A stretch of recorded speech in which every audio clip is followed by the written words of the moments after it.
এখনো পর্যন্ত আর কেউ কোনো দল বা কোনো প্রার্থী এসে আমাদের কাছ থেকে মনোনয়নপত্র নেন নাই, শুধুমাত্র বিএনপি নিয়েছে। দুজনে এসেছিলেন, 2টা ফর্ম নিয়েছেন। আমি আপনাদের আরও 2টো জিনিস জানাতে চাই। সেটা হচ্ছে যে আপনারা জানেন যে আমরা স্থানীয় সরকার নির্বাচনের ব্যাপারে বলেছিলাম যে 31শে জুলাই পর্যন্ত যারা নিবন্ধিত হবেন ভোটার হিসেবে তাদের নিয়ে আমাদের চর্চাটা।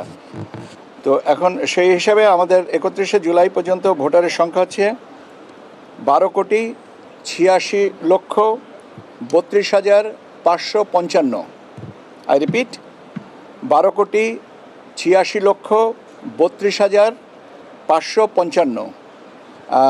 এই আমাদের 14 মে থেকে 31শে জুলাই পর্যন্ত আমাদের ভোটারের সংখ্যা বেড়েছে 3,09,315। মোট কথা হচ্ছে যে আমাদের এই মুহূর্তে ভোটারের সংখ্যা হচ্ছে 12,86,32,555।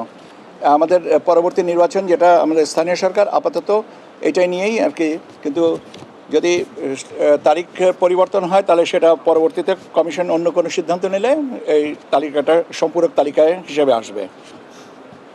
স্থানীয় সরকার নির্বাচনের ব্যাপারে আচরণ বিধিমালার গুলো আজকে আইন মন্ত্রণালয়ে পাঠিয়ে দেওয়া হচ্ছে। 5টা আপনার সিটি কর্পোরেশন, জেলা পরিষদ, উপজেলা পরিষদ, পৌরসভা এবং ইউনিয়ন পরিষদের আচরণ বিধিমালা। আইনের ব্যাপারটা এখনও পর্যন্ত পাঠানো হয়নি, নথিটা প্রক্রিয়াজাত আছে।